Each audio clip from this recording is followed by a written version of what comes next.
Hello friends, welcome to my channel. This is Pramila Yadav. आज की class में डिस्कस करेंगे मोटिवेशन पर बेस्ड कुछ बेहतरीन एमसीक्यूज जो किसी ना किसी टीचिंग एग्जाम में पहले से आए हुए हैं। लास्ट क्लास में हमने मोटिवेशन चैप्टर डिस्कस किया था। मोटिवेशन क्या होता है, इंट्रिंसिक मोटिवेशन क्या होती है, एक्सट्रिंसिक मोटिवेशन क्या होती है, मोटिवेशन की टेक्निक्स के बारे में डिस्कस किया था। फेलियर और सक्सेस, प्राइज और ब्लेम किस तरह से बच्चे की टीचिंग को अफेक्ट करती हैं। उसके बाद हमने मैस्लो के जो हायरार्की ऑफ नीड्स था उसको डिस्कस किया था। मैस्लो ने 1954 में हायरार्की ऑफ नीड्स दिया, जिसमें उन्होंने कहा कि मनुष्य की जो नीड्स हैं वो 5 लेवल में उन्होंने डिवाइड किया। जब तक एक लेवल कंप्लीट नहीं हो जाता, मनुष्य दूसरे लेवल पर नहीं जा सकता है। इसलिए उसे एक हायरार्की दी कि पहले मनुष्य की फर्स्ट लेवल की नीड्स कंप्लीट हों, फिर उसके बाद वो सेकेंड लेवल पे जाएगा, then third and so on. आज उसी टॉपिक से रिलेटेड एमसीक्यूज हम डिस्कस करने वाले हैं, तो चलिए देखते हैं। First question, children should dash questions in the class. जो बच्चे हैं उनको क्लास में क्वेश्चन पूछने के लिए क्या करना चाहिए? To be discourage to ask, कि बच्चे को आप डिस्करेज करेंगे, कोई भी क्वेश्चन क्लास में नहीं पूछेगा। To be encouraged, not to be allowed to ask, बच्चे को आप अलाउ ही मत कीजिए क्वेश्चन पूछने के लिए। Be stop from asking. देखिए, जब तक आप बच्चे को क्लासरूम में क्वेश्चन पूछने के मौके नहीं देंगे, तब तक आपको कैसे पता चलेगा कि बच्चे की लर्निंग कहाँ तक पहुँच पाई है, उसकी लर्निंग में क्या क्या गैप्स हैं, उसे कहाँ क्या नहीं समझ आ रहा है, या वो कहाँ तक सीख पाया है।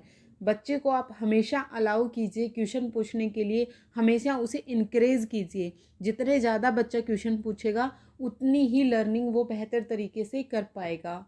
क्लासरूम में आप कभी भी पिन ड्रॉप साइलेंस करवा के, एकदम स्ट्रिक्ट डिसिप्लिन बना के कभी भी टीचिंग नहीं कर सकते हैं। वो ज़माना नहीं रहा कि क्लास में अगर बच्चा क्वेश्चन पूछता है तो उससे ये नहीं कहना चाहिए कि तुझे कुछ ज़्यादा आता है क्या, चुपचाप बैठ जाओ, जो मैं पढ़ा रहा हूँ या पढ़ा रही हूँ वैसे आप पढ़ लीजिए। ऐसा नहीं होना चाहिए। आप हमेशा बच्चे को इनक्रेज कीजिए क्वेश्चन पूछने के लिए। तभी जितने ज़्यादा बच्चा सवाल करेगा वो उतने ही बेहतर तरीके से सीख पाएगा। नेक्स्ट क्वेश्चन देखते हैं, question number second. Which of these an example of extrinsic motivation. इनमें से कौन सा एक्सट्रेंजिक मोटिवेशन का एग्जाम्पल है? मोटिवेशन के 2 टाइप्स पढ़े थे हमने, इंट्रेंजिक मोटिवेशन और एक्सट्रेंजिक मोटिवेशन। इन चारों में से एक्सट्रेंजिक मोटिवेशन का कौन सा एग्जाम्पल है? फर्स्ट है, I enjoy doing my homework because it is so much fun. कोई भी बच्चा है वो अपना होमवर्क करना इंजॉय करता है, उसे वो अच्छा लगता है। क्या ये एक्सट्रिंसिक मोटिवेशन का एग्जाम्पल है? सेकंड है, I learn so much when I do my homework. जब मैं अपना होमवर्क करता हूँ तो मैं बहुत कुछ सीखता हूँ। क्या ये एक्सट्रिंसिक मोटिवेशन है? Doing homework makes me understand my concepts better. जब मैं अपना होमवर्क कर रहा होता हूँ तो मैं कंसेप्ट्स को बेहतर तरीके से सीख पाता हूँ। या फोर्थ है, आई complete my homework because the teacher give us marks for each assignment. मैं अपना होमवर्क सिर्फ इसलिए करता हूँ क्योंकि टीचर हर एक असाइनमेंट के मार्क्स देता है।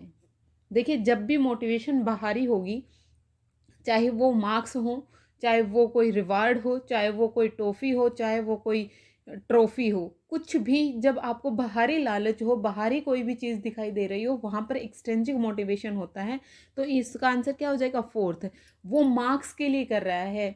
कोई बच्चा अपना होमवर्क मार्क्स पाने के लिए कर रहा है, क्योंकि अगर उसने असाइनमेंट कंप्लीट किया तो टीचर उसे मार्क्स देगा, इसलिए वो होमवर्क कर रहा है। तो ये एक्सट्रिंसिक मोटिवेशन है। कोई भी बच्चा अगर एंजॉय कर रहा है अपना होमवर्क करना, तो ये तो बहुत अच्छी बात है। तो ये एक्सट्रिंसिकली मोटिवेटेड हुआ बच्चा इंस्ट्रेंजिकली मोटिवेटेड हुआ। ऊपर वाले जो तीनों हैं ये इंस्ट्रेंजिक मोटिवेशन के एग्जाम्पल हैं ओनली। तो इसका आंसर क्या हो जाएगा? Option number fourth. वो मार्क्स के लिए अपना होमवर्क कर रहा है, उसे बाहरी अभिप्रेरणा मिल रही है, इसलिए इसे हम एक्सट्रेंजिक मोटिवेशन कहेंगे। नेक्स्ट क्वेश्चन देखते हैं, question number third. What is the need for the teacher to know the physiological needs of the child. देखिए, जो मैस्लो ने अपनी हायरार्की ऑफ नीड्स दिया, उसमें जो फर्स्ट लेवल था हायरार्की का वो क्या था? Physiological needs. As a teacher आपको क्यों पता होना चाहिए बच्चे की फिजियोलॉजिकल नीड्स के बारे में? To give appropriate learning material, कि बच्चों को आप अप्रोप्रिएट लर्निंग मटेरियल दे पाएँ। ऐसा कुछ भी नहीं होता है कि लर्निंग मटेरियल देने के लिए आपको फिजियोलॉजिकल नीड्स के बारे में पता होना चाहिए। To give them intellectual input. Intellectual input है वो कोग्निटिव डेवलपमेंट के अंडर आती है, कोग्निटिव टास्क के अंदर आती है। To discipline them in a correct manner. Correct manner में डिसिप्लिन में लाने के लिए, बच्चे को डिसिप्लिन में लाने के लिए आपको फिजियोलॉजिकल नीड्स की ज़रूरत होती है। या to create a warm and inviting classroom environment, कि आप बच्चे को एक अच्छा क्लासरूम इन्वायरमेंट देना चाहते हैं, इसलिए आपको फिजियोलॉजिकल नीड्स के बारे में पता होना चाहिए। तो इसका आंसर क्या हो जाएगा? Option number 4। देखिए फिजियोलॉजिकल नीड्स में क्या आता है? फिजियोलॉजिकल नीड्स में आती है जो बेसिक्स नीड होती हैं, जो आपको ज़िंदा रहने के लिए ज़रूरत होती है। जैसे कौन कौन सी? एयर हो गया आपका, वाटर हो गया, फूड हो गया, जो आपको जिंदा रहने के लिए जो फिजिकल नीड्स की ज़रूरत है, भौतिक आवश्यकताएं हैं आपकी, वो फिजियोलॉजिकल नीड्स के तहत आती हैं। जब तक बच्चा भूखा होगा, प्यासा होगा, वो पढ़ नहीं सकता है।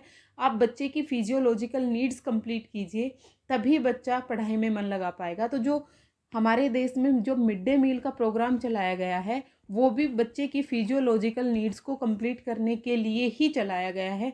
इवन केवल भारत में ही नहीं, दुनिया के बहुत सारे देशों में मिड डे मील जैसा एक प्रोग्राम चलाया जाता है कि बच्चे को भूखा ना रहे। जब भी बच्चा स्कूल में आए, अगर वो घर से खाना नहीं खा के भी आ रहा है, तो भी बच्चे की फिजियोलॉजिकल नीड्स को आप कंप्लीट कर पाएँ। इसलिए इंडिया में 1995 में मिड डे मील का प्रोग्राम शुरू किया गया था। स्कूल में वाटर टैंक्स बनाना, क्लासरूम है उसमें बड़ी खिड़कियां लगाना ताकि हवा अच्छे से पास हो सके, ये सब बच्चे की फिजियोलॉजिकल नीड्स को ध्यान में रख के ही किया जाता है। नेक्स्ट क्वेश्चन देखते हैं, question number 4। To encourage children to put in effort in their studies, teacher need to.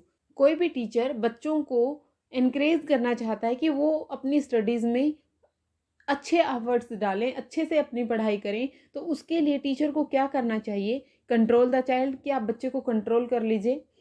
Compare the children with others, motivate the children and scold the children. देखिए कंट्रोल आप बच्चे को नहीं करेंगे, अगर आपने बच्चे को कंट्रोल किया तो वो ज़बरदस्ती बांधना हो जाएगा, उसमें बच्चा कभी भी स्टडी नहीं कर पाएगा। Compare the child with others, कभी भी एक बच्चे को दूसरे बच्चे से कंपैरिजन नहीं करना चाहिए। आपके साथ भी बहुत बार क्लासरूम में हुआ होगा या अभी भी आपका कंपैरिजन होता होगा, उसका बेटा तो वो जॉब लग गया, तू अभी तक यहीं बैठा है, उसकी बेटी ने ये कर लिया, वो कर लिया। तो जब भी कंपैरिजन होता है, वहाँ पर बच्चे की लर्निंग में हमेशा डिक्रीज होगा, कभी भी इंक्रीज नहीं होगा। इसलिए ये आपको हमेशा ध्यान रखना है, कभी भी दो बच्चों का कंपैरिजन नहीं करना है। थर्ड है मोटिवेट द चाइल्ड। हाँ, आप बच्चे को मोटिवेट कीजिए, किसी भी तरह से आप बच्चे को मोटिवेट कीजिए। जब तक बच्चा पढ़ने के लिए मोटिवेट नहीं होगा, वो पढ़ाई नहीं कर पाएगा। इसलिए अगर आप चाहते हैं कि बच्चा अपने पूरे एफर्ट्स लगाए स्टडी में, तो आप बच्चे को मोटिवेट कीजिए। अब वो मोटिवेट करने के लिए आप उसे कोई भी रिवॉर्ड दिखा सकते हैं या फिर पनिशमेंट दिखा सकते हैं, प्रेज़ कर सकते हैं, ब्लेम कर सकते हैं। ये हमने मोटिवेशन की टेक्निक्स में बहुत डिटेल में समझा था। अगर आपने नहीं देखा है तो आप लास्ट वीडियो जाकर एक बार चेक कर लीजिए, आपको मिल जाएगा। स्कोल्ड द चाइल्ड, कभी भी आप बच्चे को नहीं डांटेंगे। मारना किसी भी चीज़ का सॉल्यूशन नहीं है। पनिशमेंट को तो वैसे भी बैन कर दिया गया है इंडिया में। आप कभी भी बच्चे को स्कोल्ड नहीं करेंगे, पनिशमेंट नहीं देंगे, चाहे वो फिजिकल पनिशमेंट हो, चाहे वो मेंटल पनिशमेंट हो। तो इसका आंसर क्या आ जाएगा? Option number 3, motivate the child. अगर आप बच्चे को चाहते हैं कि वो बहुत अच्छे से पढ़ाई करे, तो आप बच्चे को मोटिवेट कीजिए। नेक्स्ट क्वेश्चन देखते हैं, question number 5। A teacher wants to ensure that her students are motivated intrinsically. कोई भी टीचर है वो चाहता है कि उसके जो स्टूडेंट्स हैं वो आंतरिक रूप से अभिप्रेरित हों, इंट्रेंसिक मोटिवेशन हो, उसमें इंटरनल मोटिवेशन हो। इंट्रेंसिक मोटिवेशन को हम इंटरनल मोटिवेशन या फिर पॉजिटिव मोटिवेशन का भी नाम देते हैं। तो कोई भी टीचर अपने बच्चों को पॉजिटिवली या फिर इंटरनल या इंट्रेंसिकली मोटिवेट करना चाहती है, तो उसे क्या करना चाहिए? फर्स्ट ऑप्शन है specify uniform standards of achievement for all the children. सभी चिल्ड्रंस के लिए आप यूनिफॉर्म स्टैंडर्ड्स सेट कर दीजिए। दूसरा है plan learning activities with encourage convergent thinking. Fourth है focus on the process of learning of individual children rather than on final outcome, कि आप इंडिविजुअल चिल्ड्रंस पर फोकस कीजिए कि वो किस तरह से सीख रहे हैं, उस प्रोसेस पर। फोर्थ है ऑफर टेंजिबल रिवॉर्ड्स। आप बच्चे को रिवॉर्ड्स ऑफर करके उसे एक्सट्रेंजिकली मोटिवेट कर रहे हैं, ना कि इंट्रेंजिकली। जहाँ पर भी रिवॉर्ड की बात आएगी वो एक्सट्रेंजिकली मोटिवेटेड होगा। फर्स्ट ऑप्शन था specify uniform standards of achievement for all childrens. सभी बच्चों के लिए आप यूनिफॉर्म स्टैंडर्ड्स नहीं मेंटेन कर सकते, नहीं आप फिक्स कर सकते कि हर एक बच्चा एक यूनिफॉर्म स्टैंडर्ड तक पहुंचे। देखिए हर एक बच्चा अपने आप में अलग होता है, हर एक बच्चे का सीखने का पैटर्न अलग हो सकता है, हर एक बच्चे की जो अचीवमेंट लेवल्स हैं वो अलग अलग होंगी। तो आपने सभी बच्चों को एक लाठी से नहीं हाँकना है। हर एक बच्चा अपने आप में डिफरेंट होता है, अपने आप में एक इंडिविजुअलिटी रखता है, तो सबके लिए आप अलग अलग स्टैंडर्ड्स फिक्स करेंगे। सभी को आप एक लाठी से नहीं हाँकेंगे, तो फर्स्ट ऑप्शन नहीं होगा। सेकेंड है plan learning activities with encourage convergent thinking. देखिए कन्वर्जेंट थिंकिंग ने गड़बड़ कर दी, यहाँ पर डाइवर्जेंट थिंकिंग आएगी। ये जरूरी नहीं है कि हर एक बच्चा सिर्फ एक ही तरीके से सीखे, बच्चे को डाइवर्जेंट थिंकिंग लाने दीजिए। अभिसारी थिंकिंग की बात कीजिए, अभिसारी चिंतन की बात कीजिए, अपसारी चिंतन की बात आप नहीं करेंगे। तो इसका आंसर क्या हो जाएगा? Option number third. Focus on the processes of learning of individual children rather than the final outcome. हर एक बच्चा किस तरह से सीख रहा है उस पर आप फोकस कीजिए, फाइनल आउटकम पर आप फोकस ना कीजिए। Rajesh is struggling to solve a problem of mathematics completely. Rajesh कोई भी बच्चा है, वो मैथमेटिक्स की कोई एक प्रॉब्लम सोल्व कर रहा है, उसमें उसे दिक्कत आ रही है सोल्व करने के लिए। The inner force compelling him to solve it completely. लेकिन उसके अंदर से एक इनर फोर्स आ रहा है कि वो इसे सोल्व कर सकता है, इज नोन एज, इसे आप क्या कहेंगे? राजेश को मैथमेटिक्स की कोई एक प्रॉब्लम सोल्व करने में दिक्कत आ रही है, लेकिन उसकी जो एक आंतरिक फोर्स है, एक आंतरिक बल है, वो उसे कंपेल कर रहा है कि वो ये सोल्व कर सकता है। तो इसको हम क्या कहेंगे? मोटिव कहेंगे। पर्सनैलिटी ट्रेट नहीं होगा, इमोशंस नहीं होंगे, परसेप्शन नहीं होगा। तो इसका आंसर क्या हो जाएगा? Option number first, motive. Next question देखते हैं, question number 7। The news of a woman selling her child to obtain food may be understand best on the basis of. एक न्यूज है, न्यूज क्या है? एक वुमन है, वो अपने बच्चे को फूड के लिए बेच दे रही है, फूड प्राप्त करने के लिए, खाना प्राप्त करने के लिए वो अपने बच्चे को बेच देती है। तो इसको आप किस तरह से समझ सकते हैं? फर्स्ट है साइको सोशल थ्योरी, या फिर साइको एनालिटिकल थ्योरी, या फिर थ्योरी ऑफ हायरार्किकल नीड्स, या ऑल ऑफ द अबव। देखिए इसका आंसर क्या होगा? Option number third, theory of hierarchical needs, जो मैस्लो ने 1954 में दी। उन्होंने क्या कहा था? उन्होंने एक पिरामिड दिया था नीड्स को लेके। जो उसका फर्स्ट लेवल था वो कौन सा था? फिजियोलॉजिकल नीड्स था। फिजियोलॉजिकल नीड्स में क्या आ रहा था? फूड, एयर, वाटर, जो भी जिंदा रहने के लिए आपको जरूरी है, वो फिजियोलॉजिकल नीड्स में आएगा। तो कोई भी विमेन है, वो खाना खाने के लिए अपने बच्चे को अगर बेच दे रही है, तो वो अपनी फिजियोलॉजिकल नीड्स पूरा करने के लिए ऐसा कर रही है। तो इसको आप किस तरह से समझ सकते हो? Theory of hierarchical needs. Maslow ने जो अपनी थ्योरी दी थी, थ्योरी ऑफ हायरार्किकल नीड्स, इसमें 5 लेवल्स दिए थे। फर्स्ट में कौन सा था? फिजियोलॉजिकल नीड्स था। सेकंड में फिजियोलॉजिकल नीड्स के बाद आता था सेफ्टी नीड्स, कि जब बच्चे को या फिर किसी भी मनुष्य की फिजियोलॉजिकल नीड्स पूरी हो जाएंगी, फूड मिल जाएगा उसे, वाटर मिल जाएगा, एयर मिल जाएगा, तो वो सेफ्टी नीड्स के बारे में सोचता है कि वो एनवायरनमेंट से, जो हीट है, धूप है, छाँव है, उससे बच के सिक्योरिटी के बारे में सोचेगा। फिर उसके बाद आता है लव एंड बिलोंगिंगनेस, फिर उसके बाद था एस्टीम नीड्स, और फिर आएगा आपका सेल्फ एक्चुअलाइजेशन। सेल्फ एक्चुअलाइजेशन में व्यक्ति आत्म सिद्धि की प्राप्ति करता है कि वो किस हाईएस्ट पोटेंशियल तक जा सकता है, वो सेल्फ एक्चुअलाइजेशन में आएगा। तो 5 लेवल्स की बात की है हायरार्किकल नीड्स में मैस्लो ने। नेक्स्ट क्वेश्चन देखते हैं, question number 8। Which of the following is not a characteristics feature of intrinsically motivated children. नीचे 4 ऑप्शन दिए गए हैं, इनमें से एक कौन सा नहीं है? जब भी आप क्वेश्चन पढ़ें तो ये ध्यान से पढ़ा कीजिए, इसमें नोट पूछा है। ये छोटे छोटे मिस्टेक्स ही हैं, हम एग्जाम में करके आते हैं, हमारा कंसेप्ट बहुत अच्छे से क्लियर होता है, क्वेश्चन प्रैक्टिस भी हमने खूब की होती है, लेकिन जो हम क्वेश्चन पढ़ने में जो गलती करते हैं ना, वहीं पे हम सारा खेल खराब करके आ जाते हैं। तो आप क्वेश्चन ध्यान से पढ़ा कीजिए। यहाँ पर पूछा है कि कौन सा एक इंट्रेंसिकली मोटिवेटेड बच्चे की कैरेक्टरिस्टिक्स नहीं है। फर्स्ट है they enjoy doing their homework. अगर बच्चा अपने काम करना एंजॉय कर रहा है, तो वो इंटरनल मोटिवेटेड बच्चे की कैरेक्टरिस्टिक होती है, इंट्रेंसिकली मोटिवेटेड बच्चे की कैरेक्टरिस्टिक्स होगी। They display high level of energy while working. वो काम करते टाइम एक हाई लेवल की एनर्जी डिस्प्ले कर रहे हैं, तो ये भी इंट्रेंसिकली मोटिवेटेड बच्चे की कैरेक्टरिस्टिक्स होगी। They like challenging task. जो बच्चे इंट्रेंजिकली मोटिवेटेड होते हैं उन्हें चैलेंजिंग टास्क पसंद होते हैं।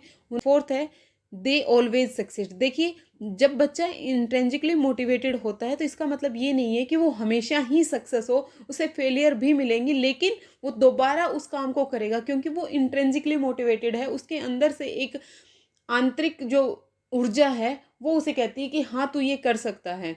वो एक बार फेल होगा तो दोबारा करेगा, दोबारा फेल होगा तो तीसरी बार करेगा।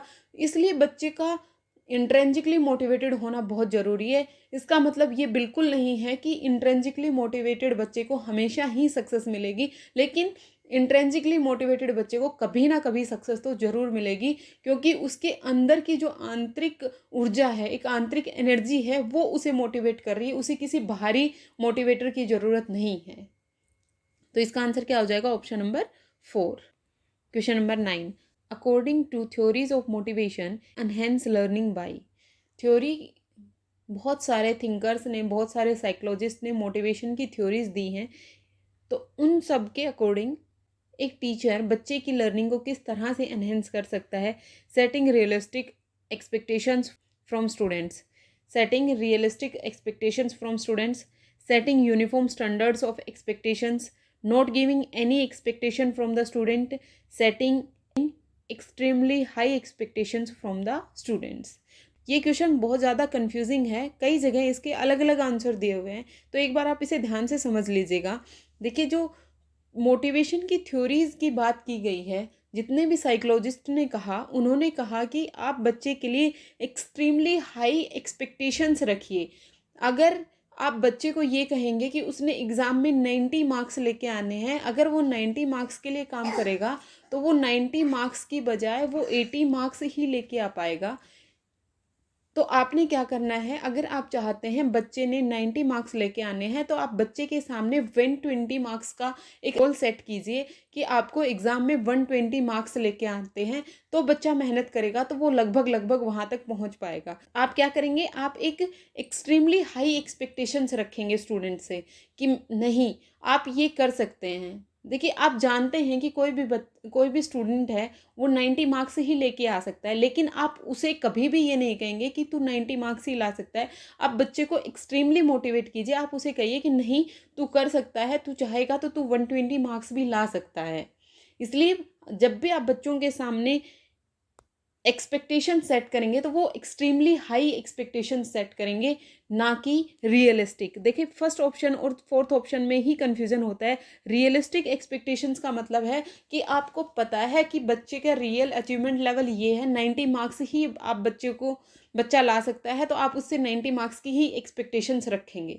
ये नहीं होगा, आप बच्चे के सामने एक्सट्रीमली हाई एक्सपेक्टेशंस रखेंगे। Setting uniform standards of expectations कभी भी नहीं रखेंगे, ये मैं पहले भी डिस्कस कर चुकी हूँ। एक बच्चे को एक लाठी से नहीं हाँकना है, सबके लिए यूनिफॉर्म एक्सपेक्टेशंस स्टैंडर्ड्स नहीं रखने हैं। नोट, आप बच्चे को कोई एक्सपेक्टेशंस ही नहीं रखेंगे, पढ़ना है तो पढ़ो, नहीं पढ़ना तो मत पढ़ो। आप जब कोई एक्सपेक्टेशंस ही नहीं होगी तो बच्चा मोटिवेट नहीं होगा, और मोटिवेट नहीं होगा तो कोई लर्निंग ही नहीं होगी।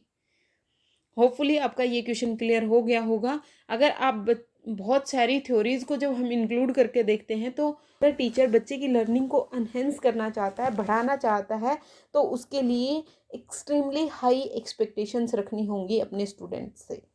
नेक्स्ट क्वेश्चन देखते हैं, क्वेश्चन नंबर 10।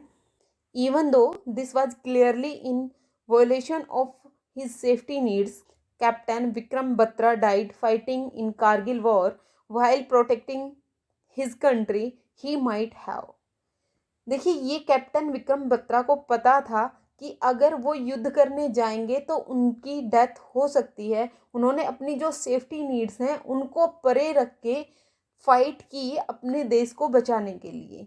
उन्हें पता था कि वो अकेले कुछ भी नहीं कर पाएंगे, लेकिन उन्होंने फिर भी लड़ाई लड़ी, फिर भी उन्होंने जंग लड़ी अपनी सेफ्टी नीड्स को हटा के। क्या हो सकता है?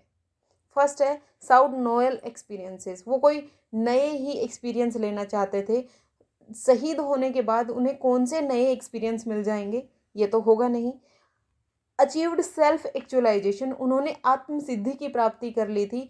उन्हें यह पता लग गया था कि उनका हाईएस्ट पोटेंशियल क्या हो सकता है, वो अपने देश के लिए अपना हाईएस्ट पोटेंशियल देंगे, जितना वो कर सकते हैं उतना करेंगे, अपनी बाकी सभी नीड्स को परे रख के। थर्ड था इग्नोर्ड हिज बिलोंगिंगनेस नीड्स। उन्होंने अपने जो यार रिश्तेदार थे उनकी बिलोंगिंगनेस नीड्स को परे रख दिया। उन्होंने लव और बिलोंगिंगनेस की नीड को भी हटा दिया। Fourth, I wanted to earn a good name to his family. वो अपनी फैमिली के लिए एक अच्छा नाम प्राप्त करना चाहते थे। ऐसा बिल्कुल भी नहीं था। उन्होंने सेल्फ एक्चुअलाइजेशन को प्राप्त कर लिया था, आत्म सिद्धि की प्राप्ति कर ली थी। वो अपने एक हाईएस्ट पोटेंशियल तक जाना चाहते थे। वो ये जानते थे कि अकेले वॉर करना उनके लिए, अकेले जंग लड़ना उनके लिए सेफ़ नहीं है। उन्होंने अपनी सेफ्टी नीड्स को हटाया और फिर उन्होंने जंग की। तो वो कहाँ तक पहुँच गए थे, वो सेल्फ एक्चुअलाइजेशन पर पहुँच गए थे। ऐसा नहीं है कि उन्होंने अपनी बिलोंगिंगनेस की नीड्स को ध्यान में नहीं रखा, लव और बिलोंगिंगनेस को हटा दिया, वो बाद में आता है। उससे पहले सेफ्टी नीड्स आती हैं। उन्होंने अपनी सेफ्टी नीड्स को परे रख के जंग की, तो वो कहाँ तक पहुँच गए थे, वो सेल्फ एक्चुअलाइजेशन पर पहुँच गए थे। नेक्स्ट क्वेश्चन देखते हैं। विच of the following factor affect learning. इनमें से कौन सा एक फैक्टर लर्निंग को अफेक्ट करेगा। Motivation of the learner 100% affect करेगा, क्योंकि मोटिवेशन को प्री रिक्विजिट माना है लर्निंग की। एक प्राइमरी नीड होती है किस मोटिवेशन लर्निंग के लिए। टीचिंग स्ट्रेटेजीज 100% करेंगे। किस तरह की टीचिंग स्ट्रेटेजीज टीचर यूज कर रहा है, ये टीचर के बेस पे हो गई है। Physical and emotional health of the learner का फिजिकल और इमोशनल हेल्थ भी अफेक्ट करता है। ऑल ऑफ द अबव, इसका आंसर क्या हो जाएगा, all of the above. Classroom का इन्वायरमेंट है वो भी लर्निंग को अफेक्ट करेगा। फैमिली इन्वायरमेंट, एक फैमिली इन्वायरमेंट भी बच्चे की लर्निंग को अफेक्ट करेगा। फैमिली में लोगों के बीच में प्यार है या फिर झगड़े होते रहते हैं, अगर फैमिली में सब लोग प्यार से रहते हैं तो उसकी लर्निंग को एक पॉजिटिव डायरेक्शन मिलेगी। अगर उसकी फैमिली में सब लड़ते झगड़ते रहते हैं तो बच्चे की लर्निंग अफेक्ट होगी ही होगी। तो इसका आंसर क्या हो जाएगा, all of the above. Next question देखते हैं, question number 12। Which one of these statement in the context of emotions, learning and motivation is most appropriate? कौन सी स्टेटमेंट इमोशंस, लर्निंग और मोटिवेशन के लिए अप्रोप्रिएट है। फर्स्ट है, emotions need to be pushed aside to allow the learning to take place. आप emotions को side में रख दीजिए लर्निंग को कराने के लिए। Emotions do not play any role in motivating us to learn. Emotions का कोई रोल नहीं होता मोटिवेट करने के लिए। Learning something new is dependent on how good we are at that. Learning उस पर डिपेंड करती है कि हम उस एरिया में कितने अच्छे हैं। Motivation and learning is interconnected. Yes, यही तो आंसर होगा। मोटिवेशन एंड लर्निंग है, ये इंटरकनेक्टेड होती हैं, ये पॉजिटिवली इंटरकनेक्टेड होती हैं। जितना ज़्यादा बच्चा मोटिवेटेड होगा, लर्निंग उसकी उतनी ही बेहतर तरीके से हो पाएगी। इमोशंस को आपको कभी भी परे नहीं रखना है। आप बच्चे को इमोशंस को भी आप इंक्लूड करके उसे मोटिवेट कीजिए, तभी लर्निंग उसकी बेहतर हो पाएगी। ऐसा नहीं है कि आप इमोशंस को साइड में रख दें और फिर आप लर्निंग करवाएं। आप एक रोबोट थोड़े बनाना है बच्चे को कि इमोशंस को आपने साइड में रख दिया, रोबोट की तरह आप बच्चे को पढ़ा रहे हैं, बच्चा बस सीख रहा है, ऐसा नहीं होगा। इमोशंस बहुत ज़्यादा ज़रूरी हैं लर्निंग के लिए। आपको बच्चे को रोबोट नहीं, इंसान बनाना है। तो इसका आंसर क्या हो जाएगा, option number 4। Motivation and learning is positively interconnected. Next question देखते हैं, question number 13। Which of the following is not a principle of motivation as applied in learning. एक कौन सा प्रिंसिपल नहीं है मोटिवेशन का। Student wants to have fun while they work. बच्चे चाहते हैं कि उन्हें फन, लर्निंग के टाइम वो फन करें। देखिए, जब भी बच्चा इंट्रिंसिकली मोटिवेटेड होगा तो उसे लर्निंग में खुशी मिलेगी, वो लर्निंग में उसे अच्छा लगेगा। कॉम्प्लिकेटेड इश्यूज, आप बच्चे को उनकी समझ के परे ही कोई इश्यूज ला के रख दिए, जो बच्चे समझ ही नहीं पा रहे हैं, बच्चे की जो थिंकिंग है वो वहाँ तक पहुँच ही नहीं पा रही है, तो वो कैसे मोटिवेट करेंगे बच्चे को। तो कॉम्प्लिकेटेड इश्यूज हैं वो बच्चे को कभी भी मोटिवेट नहीं कर सकते। तो इसका आंसर क्या होगा, ऑप्शन नंबर 2। क्यूरियोसिटी है वो बच्चे को इंट्रिंसिकली मोटिवेट करेगी। उसका जो एक आंतरिक अभिप्रेरणा है वो बच्चे को कोई भी काम करने के लिए प्रेरित करेगी। रिवॉर्ड्स हैं वो एक्सट्रिंसिकली मोटिवेशन में आ जाएंगे। तो इसका आंसर क्या होगा, ऑप्शन नंबर 2। नेक्स्ट क्वेश्चन देखते हैं। Student work hard to clear an entrance test for admission into medical college, the student is said to be motivated. एक बच्चा है वो हार्डवर्क कर रहा है। क्यों हार्डवर्क कर रहा है? कि उसे एक मेडिकल कॉलेज का एंट्रेंस एग्ज़ाम क्लियर करना है, इसलिए वो हार्डवर्क कर रहा है। तो स्टूडेंट को आप किस तरह से मोटिवेटेड कहेंगे? देखिए यहाँ पर बच्चा एंट्रेंस एग्ज़ाम क्लियर करने के लिए मेहनत कर रहा है, तो उसे हम एक्सट्रिंसिकली मोटिवेटेड कहेंगे। अगर हम यहाँ ये देखते कि बच्चा हार्डवर्क कर रहा है क्योंकि उसे हार्डवर्क करने से, पढ़ाई करने से उसे खुशी मिल रही है, तो वो इंट्रिंसिकली मोटिवेटेड होता। लेकिन यहाँ पर तो बच्चे को एक गोल दिख रहा है, एक बाहरी अभिप्रेरणा मिल रही है कि उसे एंट्रेंस एग्ज़ाम क्लियर करके मेडिकल कॉलेज में एडमिशन लेना है, इसलिए वो हार्डवर्क कर रहा है। तो इसका आंसर क्या हो जाएगा? वो एक्सट्रिंसिकली मोटिवेटेड है। नेक्स्ट क्वेश्चन देखते हैं, question number 15। This is considered a sign of motivated teaching. Motivated teaching का एक एग्जाम्पल हो सकता है, क्या है? Maximum attendance in the classroom. Class में मैक्सिमम अटेंडेंस हो, क्या ये एक मोटिवेटेड टीचिंग की साइन हो सकता है? Remedial work given by the teacher, questioning by the students, pin drop silence in the classroom.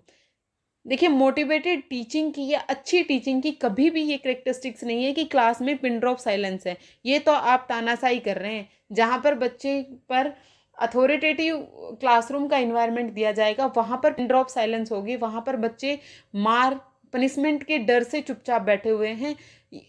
इसका मतलब बिल्कुल ये नहीं है कि बच्चे इंट्रिंसिकली या फिर एक्सट्रिंसिकली मोटिवेटेड होकर वो पढ़ाई कर रहे हैं। तो ये ऑप्शन तो कट जाएगा। क्वेश्चनिंग बाय द स्टूडेंट्स, हाँ, अगर आपकी क्लास में बच्चे क्वेश्चन कर रहे हैं तो इसका मतलब वो कुछ ना कुछ सीख रहे हैं। कुछ सीख रहे हैं तभी तो उनको प्रॉब्लम्स आ रही हैं, तभी वो क्वेश्चन पूछ रहे हैं। जितने ज़्यादा क्लासरूम में बच्चे क्वेश्चन करेंगे तो जो वो टीचिंग है आपकी, वो मोटिवेटेड टीचिंग कहलाएगी। तो इसका आंसर क्या हो जाएगा? Option number 3। होपफुली आपके ये क्वेश्चंस क्लियर हो गए होंगे। नेक्स्ट क्लास में हम कोई और नया टॉपिक शुरू करेंगे। मोटिवेशन या फिर मैस्लो की हायरार्की ऑफ नीड्स वाला वीडियो नहीं देखा है तो आप एक बार जाके देख लीजिए, आपको प्लेलिस्ट में मिल जाएगा। और फिर ये क्वेश्चन प्रैक्टिस कीजिए, डेफिनेटली आपका कोई भी डाउट नहीं रहेगा। Thank you and have a nice day.